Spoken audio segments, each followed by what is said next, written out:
I was down in southern Indiana a while back riding motorcycles with my friend Dave, the newest member of the Quaker Outlaws Motorcycle Club. And we stopped for lunch in New Boston, which I'm sure you've heard of because it's the setting for the annual testicle festival, deep fried pork testicles, which is quite an event. Thousands of people. We weren't there for that, but we could see they were getting ready to set up for that. And so we had lunch, and then we decided to head a little further south to ride on the Ohio River Scenic Byway, which if you've never done, you should. It is beautiful, this curvy, beautiful stretch of road that runs along the Ohio River, starting at our border with Ohio, all the way to Illinois. And I was the ride leader, which is tough with Quakers because Quakers are such an independent lot, and mutiny is always a distinct possibility. But I was the ride leader that day, and Dave said to me, when we get to the scenic byway, let's turn east so we can stop for pie in Leavenworth. I knew right then Dave was being led by the Holy Spirit. I didn't study theology for 8 years for nothing, after all. So we rode south and we came to the Ohio River Scenic Byway. And I said to myself, turn east for pie. But I have never been good at east, west, north, south stuff, especially in June when the sun is directly overhead and not casting shadows. So instead of turning east, I got turned around and headed west, eventually arriving on the outskirts of Evansville. I pulled over. Dave pulled alongside me. I said, I think I turned the wrong way back there. Dave said, yes, I noticed that. Now, when you are a ride leader, it's important to make it seem like your mistakes are someone else's fault. So I said to Dave, why didn't you tell me? He said, you didn't ask my opinion, which is how you end up in the industrial zone on the east side of Evansville instead of eating coconut cream pie in Leavenworth, Indiana. All these directions, I tell you. Boy, sometimes in life, as in motorcycle riding, it is hard to know which route to take, isn't it?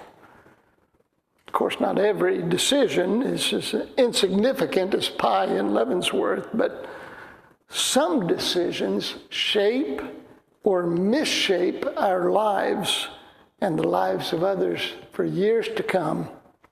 Poor decisions can have significant and harmful consequences. Just ask Joanne. We've been thinking about the things Quakers got just right. Last week we were reminded that the ultimate authority for the Quaker is not the Bible, but the inward light, the Spirit that gave forth the Scriptures.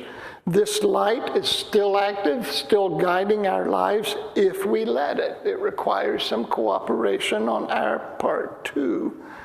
But this process is not without its perils. People have done horrible things under the pretense of being led by the Spirit. On January 6th, 2021, Christian nationalists believed they were being led by God to storm our Capitol. In 1993, David Koresh, the leader of the Branch Davidians in Waco, Texas, announced to his followers that God had told him he was the reincarnation of Cyrus the Great, and many of them believed him right up until they burned to death. In 1975, I wore a leisure suit to my 8th grade dance, which ruined my chances for romance for the next 5 years. We make errors. Early friends knew this, knew we were susceptible to error, so developed the custom of what we'll call community confirmation. Community confirmation, a process of discernment that encouraged them to test their leadings with their fellow friends. Does this feel right? Does this seem reasonable? Is this decision consistent with the God we've experienced? If I do this, will people be helped or hurt? Will the world be made better or worse by what I am about to do? Socrates taught that a person must ask themselves 3 questions before they say or do anything. Is what I am going to say or do true? Is what I'm going to say or do a good thing? And finally, is what I am going to say or do useful? Does it need to be said or done? That was Socrates. In our Christian tradition, the Apostle Paul said we can judge the merits of an action by testing it against what he called the fruits of the Spirit. These are love, joy, peace, patience, kindness, goodness, gentleness, faithfulness, and self-control.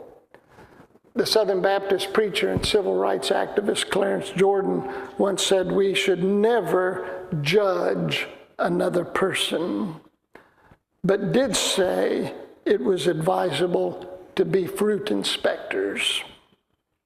We evaluate our leadings and the leadings of others in light of the fruits of the Spirit. Is what I am about to do loving?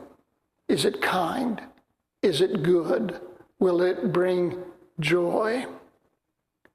I was thinking this week about community confirmation and why it's so difficult for us. And I think it's because opening ourselves and our lives up to the community is counter to our preference for privacy. We are often reluctant to reveal anything of a personal nature to even our closest friends. I know a woman whose husband was arrested for drunken driving, and he was sentenced to jail every weekend for 3 months. Every Saturday night, she would go to a restaurant, tag the location on her Facebook page, and post that she and her husband were enjoying a date night. She didn't want anyone to know her husband had a drinking problem.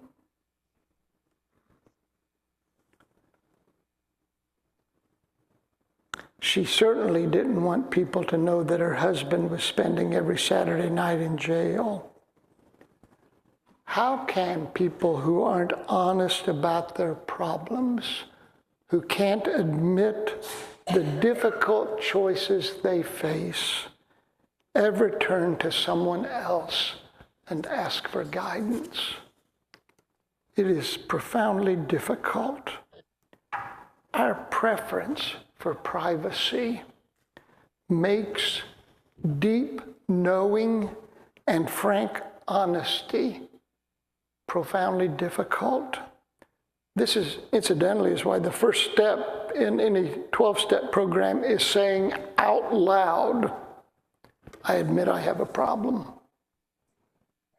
Early friends believed healthy community was the natural and logical corrective to error.